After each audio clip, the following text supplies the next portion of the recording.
listen to them. Children of the night. What music they make.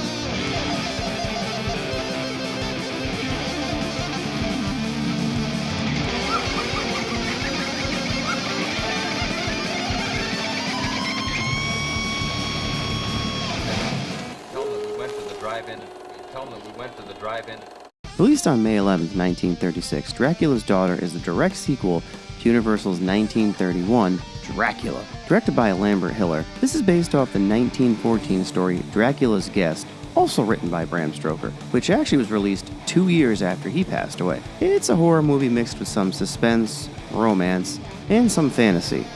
Title screen with intro credits. We pick up right after Dracula ended. We see Renfield's dead body, R.I.P. buddy, found by Albert, played by Billy Bevan, and E.E. Cleaves as Sergeant Wilkes.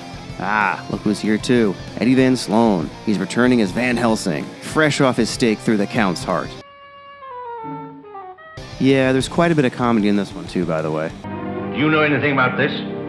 Yes, I did it. Hey, at least he's honest. So London's Finest doesn't understand what's going on, so they bring Van Helsing to see Sir Basil Humphrey, played by Gilbert Emery, who works for Scotland Yard. And Helsing pretty much tells him what happened in the previous movie. Again, he's being pretty honest. Humphrey thinks he's a Looney Tune because all he's talking about is vampires. Van Helsing says, hey, you don't believe me? Get Jeffrey Garth. He'll prove I'm not insane. While Humphrey is talking to Van Helsing, the two constables from earlier are keeping watch over the two dead bodies of Renfield and Dracula. They're expecting someone from, Scotland Yard to come pick up the bodies, but in walks Countess Maria Zaleska. Try saying that 3 times fast. She's aka Dracula's daughter, played by Gloria Holden. She hypnotizes Albert and takes Dracula's body. She takes the dead Count's remains out into the woods and burns it. This is her partner in crime, Sander, played by Irving Pitchell. He's an odd-looking fellow. Maria seems to think that now that Dracula is dead, she is instantly now a normal living person. Sander seems to think otherwise. You really start to feel bad for her. She really thinks she's not a vampire anymore. She thinks she's good. Well, she's good and he's evil. She gives in and returns to her nightly routines. Sorry, fella. Once we finally meet Jeffrey, he's played by Otto Kruger, who is on holiday when his assistant comes flying up the road looking for him. He's pissed off because he told everyone he wanted to be left alone. But once she tells him that Van Helsing needs his help because he's been arrested for murder, he jumps in the car and heads for London. Oh, by the way, her name is Janet Blake and she's played by Marguerite Churchill. She kind of tends to get on his nerves every now and again. So he hears out Van Helsing, and even though he doesn't believe him, he says he's going to help him. Skip over to an art gallery party where Jeffrey and Janet meet the Countess, quoting her dad. Thank you, I never drink wine. During tea, they bring up the Van Helsing case. The party attendees are Sir Aubrey, played by Claude Allister, and Lady Esmond, played by Heda Hooper, just to name a few of the attendees. They giggle over jokes of the matter, but the Countess takes it a bit more seriously. Jeffrey thinks Van Helsing has been hitting the books a little too hard, and he needs a mental release, and this will cure his obsession with vampirism. The Countess thinks this might help her with her problem. So she books a session with Jeffrey, and he tells her to basically beat back the urge. When it comes over you, fight it. Meet it head on. Are we going out? We're going to the studio. Tonight I paint, and I will need a model. She sends Sonder to get her a model to paint. This way, this is kind of how she's going to fight back the urge. He finds Lily, played by Nan Gray. So she wines and dines Lily.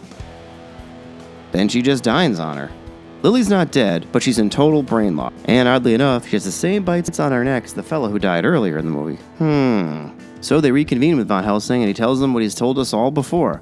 Find that coffin. The Countess tells Jeffrey that she's giving up and she can't fight these urges. She wants to leave together with him. He tells her to wait in his office, and he's got to go take care of something, and he'll be right back. And when he comes back, he wants her to tell him the truth. He has an idea on how to snap Lily out of her weird trance. While that's going on, Countess Celeste and Sanders kidnap Janet. Uh-oh. They recreate their hypnotism, what happened to Lily. but unfortunately, she dies from reliving her attack. Jeffrey is pretty positive now he knows who did this.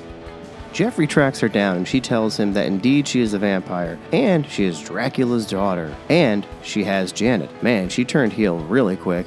These early Dracula movies really set the bad guy bar really high. To confirm that she's telling the truth that she has Janet, he calls a party that Janet is supposed to be at. I love this line, by the way. I said she phoned about half an hour ago. Said she was meeting you somewhere in Chelsea, of all places. Some studio or other. I said, well, what's it all about? Have you found a better party? The Countess takes off for Transylvania, and so does Jeffrey. The Countess plans to trade Janet's life for Jeffrey's. She's got a crush on him. Sander is upset about this because he was under the impression that was going to be his role in her life. So he has a crush on her and he's not really the sidekick. He thought he was going to be her lover one day. Oh boy. Now, this is the same castle as the first movie, but I don't know. For some reason, it doesn't look as breathtaking. We see more of the castle this time around. The Countess tells Jeffrey, it's either your life or hers, and I'll take yours for hers. And she goes free. He agrees. Man, I guess he really does like Janet after all. But Saunders isn't really down with this, so he kills the Countess right with a bow to the heart. Ouch! Which breaks the spell on Janet.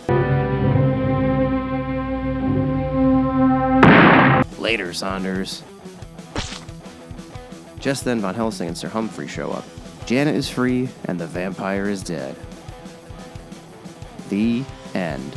This one is a good follow-up to the first movie. It continues the good versus evil battle with science versus magic, and love versus the dark arts, I suppose. The acting is solid in this one. Gloria Holden is eerily beautiful. She was beautiful when she died. 100 years ago.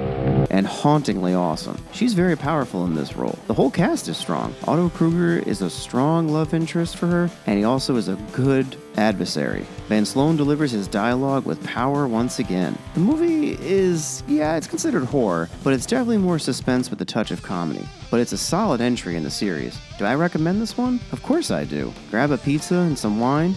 Thank you. I never drink wine. Oh right, my mistake. And check out Dracula's Daughter. Up next, we have the son of Dracula.